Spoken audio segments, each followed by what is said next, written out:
حضور علیہ الصلوۃ والسلام کے وصال کے فوراً بعد منافقین نے بہت باریک چال چلی، مسلمانوں کی صفوں میں گھس گئے۔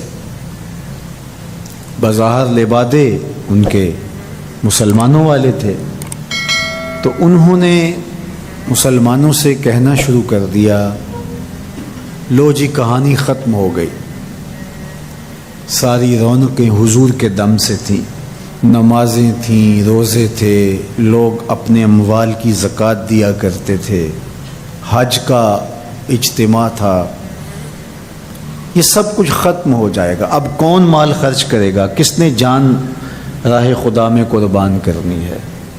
کوئی سحر کے وقت اٹھ کے کیوں مسجد میں آئے گا؟ بظاہر لگتا تھا کہ یہ بڑی ہمدردی اور دلجوئی سے حقیقت حال کو بیان کر رہے ہیں، لیکن اس کے اندر چھپا ہوا ظاہر تھا۔ جو نئے قبائل اسلام لائے تھے، یہ خبر جب ادھر پہنچی تو انہوں نے ارتداد کا رستہ اختیار کر لیا۔ بہت سارے قبیلے، آپ پڑھیں تاریخ، مرتد ہو گئے، کسی نے زکوٰۃ دینے سے انکار کر دیا، مسلمہ کذاب نے اپنی جھوٹی نبوت کا دعویٰ کھڑا کر دیا، حضرت صدیق اکبر کا دل زخمی ہے، کلیجہ زخمی ہے۔ لیکن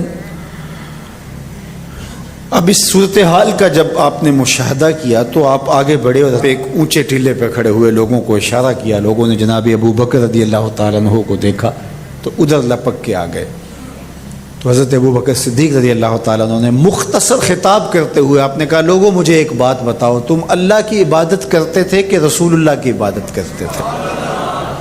لوگوں نے کہا کہ ہم اللہ کی عبادت کرتے تھے۔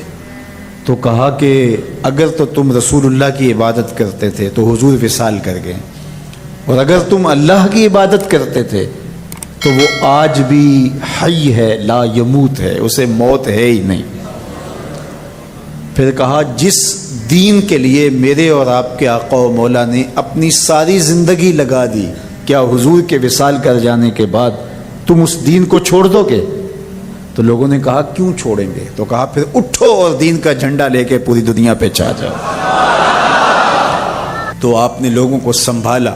تو حضرت عبداللہ ابن مسعود رضی اللہ تعالیٰ عنہ فرماتے ہیں کہ اگر حضرت ابو بکر رضی اللہ تعالیٰ عنہ کے ذریعے سے اللہ ہمارے اوپر احسان نہ کرتا تو ہم ہلاک ہو جاتے۔ اس امت کو بکھرنے سے بچایا ہے، شیرازہ متحد رکھا ہے، تو وہ ذات سیدنا صدیق اکبر رضی اللہ تعالیٰ عنہ۔ اور حضور یہ سارے اشارے دے کر گئے تھے۔ ایک خاتون آئی، کوئی کام تھا اس کو، اس نے کہا، تو حضور نے فرمایا پھر آنا۔ تو اس نے کہا کہ اگر میں پھر آؤں تو آپ نہ ہوں، اس کی مراد یہ تھی کہ آپ وصال کر گئے ہوں۔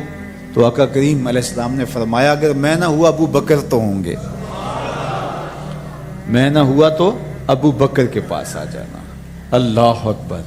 حضور نے حضرت ابو بکر رضی اللہ تعالی عنہ کو اپنی زندگی میں مصلی پہ کھڑا کیا۔ ترمذی کے لفظ ہیں، حضور نے ارشاد فرمایا، لا ینبغی لقوم فیہم ابو بکر ان یؤمہم غیرہ، کسی قوم کے لیے مناسب ہی نہیں ہے کہ ابو بکر ان کے اندر رہتا ہو اور امامت کوئی اور کروائے۔ مروا ابا بکر فلیصلی بالناس، ابو بکر کو حکم دو کہ وہ لوگوں کو نماز پڑھائے۔ اور پھر مصلی پہ جا کے حضرت ابو بکر کھڑے ہوئے۔ 17 نمازیں حضور علیہ الصلوۃ والسلام کی حیات طیبہ کے اندر حضرت ابو بکر نے پڑھائی۔ اللہ اکبر۔ فرمایا، ما نفعنی مال احد قط ما نفعنی مال ابی بکر، مجھے کسی کے مال نے اتنا نفع نہیں دیا جتنا ابو بکر کے مال نے دیا۔ اللہ کے علاوہ اگر میں کسی کو خلیل بناتا تو ابو بکر کو بناتا، لیکن اللہ میرا خلیل ہے، جنہیں سیدہ کہول اہل الجنہ کہا گیا، جنت کے بوڑھوں کے سردار بنائے گئے۔ حضور نبی رحمت صلی اللہ علیہ وآلہ وسلم کی نیابت اور حضور علیہ الصلوۃ والسلام کی خلافت کا تاج ان کے سر پہ رکھا گیا، جن کی صحابیت کو میرے رب نے قرآن میں بیان فرمایا، اذ یقول لصاحبہ لا تحزن ان اللہ معنا۔ جب غار ثور میں حضور علیہ الصلوۃ والسلام سیدنا ابو بکر رضی اللہ تعالیٰ عنہ کی گود میں سر رکھ کے لیٹے ہوئے تھے، سانپ ایڑی پہ ڈنگ کے ڈنگ لگا رہا ہے اور آپ اپنی ٹانگ کو جنبش نہیں ہونے دیتے، آنکھوں کا حلقہ توڑ کے آنسو حضور کے رخسار پہ گرتے ہیں، اور آقا کریم بیدار ہوتے ہیں، اور بیدار ہو کے پوچھتے ہیں مالک یا ابا بکر، ابو بکر کیا ہوا؟ ادب کے اس قرینے کو جناب سیدنا صدیق اکبر نہیں بھولتے، کہتے ہیں فدا کا امی و ابی یا رسول اللہ، لو دیکھ تو حضور میری ماں بھی آپ کے قدموں پہ قربان جائے، میرا باپ بھی آپ کی راہوں پہ نچھاور، میرا قبیلہ میرا خاندان آپ کے قدموں پہ قربان، مجھے سانپ نے ڈس لیا ہے۔ تو محبت کا یہ اسلوب اور الفت کا یہ طریق آپ کو یہاں ملے گا کہ انداز الفت نہیں چھوڑتے۔ تو سانپ کا کام تو ڈسنا ہے، چاہے وہ غار میں ڈسے یا اسلام آباد میں بیٹھ کے ڈنگ لگائے، وہ تو ڈستا رہے گا، لیکن ابو بکر حضور کی محبت کے ترانے پڑھتا رہے گا۔ سیدنا صدیق اکبر کی سب سے بڑی آرزو جب پوچھی گئی تو وہ یہی تھی کہ آنکھیں میری ہوں، چہرہ حضور کا ہو، نہ چہرہ ہٹے نہ آنکھیں تھکیں، دیکھتا رہوں اور دیکھتا رہوں۔ اس واقعہ کی حکایت قرآن نے بیان کی ہے۔ اذ یقول لصاحبہ، صحابی کا ٹائٹل قرآن نے حضرت سیدنا صدیق اکبر کے نام کیا ہے، اس لیے حضرت سیدنا صدیق اکبر کی صحابیت کا انکار کفر ہے۔ جو حضرت صدیق اکبر کو کافر کہتا ہے وہ خود کافر ہے، اس لیے کہ ان کا ایمان، ان کا اسلام اور ان کی صحابیت قرآن کی قطعی نص سے ثابت ہے، اور ان لفظوں کے ساتھ ثابت ہے۔ اذ یقول لصاحبہ لا تحزن، کہا گھبرانے کی ضرورت نہیں، ان اللہ معنا، اللہ ہمارے ساتھ ہے، اللہ ہمارے ساتھ ہے۔ اور پھر کہا وَالثَّانِي اثْنَيْنِ اذ هُمَا فِي الْغَارِ، دو میں سے دوسرا، اللہ اکبر، اللہ نے دو میں سے دوسرا کہا ہے، یہ شان ہے سیدنا صدیق اکبر جو ثانی اثنین ہیں غار میں۔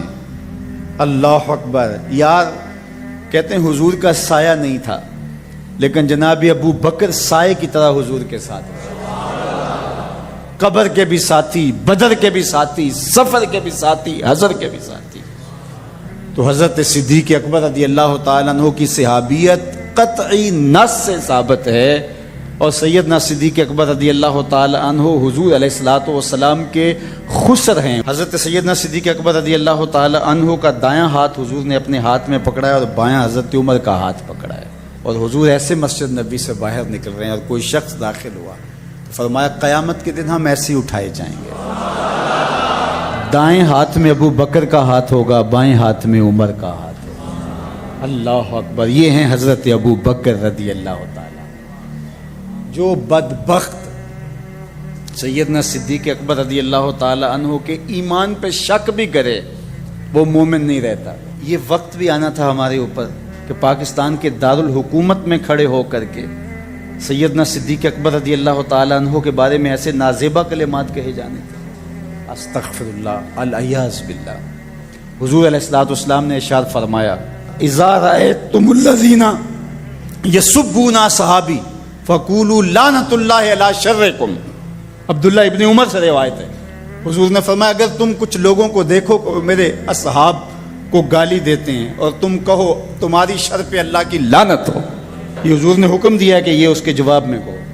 اور ایک حدیث کے لفظ ہیں، حضور علیہ السلام نے ارشاد فرمایا من سب اصحابی فعلیہ لعنت اللہ والملائکۃ والناس اجمعین، جو میرے اصحاب کو گالی دے اس پر اللہ کی بھی لعنت، فرشتوں کی بھی لعنت، اور تمام مخلوقات کی بھی لعنت۔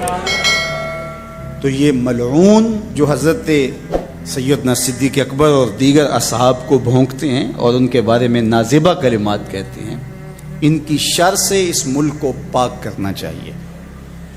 1400 صحاب کے ساتھ حضور عمرے کے لیے تشریف لاتے ہیں، کفار مکہ کھڑے ہو گئے کہ ہم عمرہ نہیں کرنے دیں گے، لڑائی ہوگی۔ حضرت عثمان غنی رضی اللہ تعالیٰ عنہ کو بھیجا کہ ہم عمرہ کر کے واپس چلے جائیں گے، کوئی لڑائی کا ارادہ نہیں ہے۔ انہوں نے کہا یہ نہیں ہوگا، عثمان آپ آئے ہو تو طواف بیت اللہ کرنا چاہو تو کر سکتے ہو۔ کہا نہیں، یہ تو نہیں ہو سکتا کہ حضور کے بغیر میں طواف کروں۔ خیر صلح حدیبیہ کا موقع آیا تو عروہ بن مسعود کی قیادت میں قریش مکہ نے مذاکرات کیے حضور علیہ السلام سے، تو ایک صلح نامہ طے پا گیا۔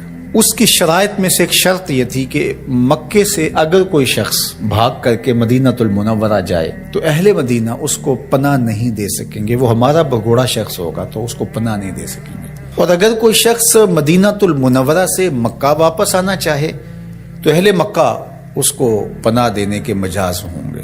تو حضرت عمر رضی اللہ تعالی عنہ اس شرط پر بہت پریشان ہوئے اور حضرت ابو بکر صدیق رضی اللہ تعالی عنہ سے جا کے بات کی اور کہا کیا ہم حق پہ نہیں ہیں؟ کہا حق پہ ہیں۔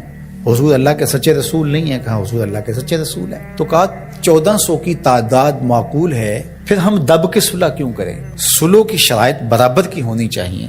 اگر کوئی ان کا بھاگ کر کے آ جائے ادھر سے تو وہ ہم پناہ دے سکیں، اور اگر ہمارا جائے تو وہ پناہ دے سکیں، یا پھر وہ بھی نہ دے ہم بھی نہ دیں۔ تو حضرت ابو بکر رضی اللہ تعالیٰ عنہ نے بغیر کسی تعامل کے ایک بات کہی کہ عمر کیا اس شرط کو حضور قبول کر رہے ہیں؟ تو کہا وہ قبول کر رہے ہیں۔ تو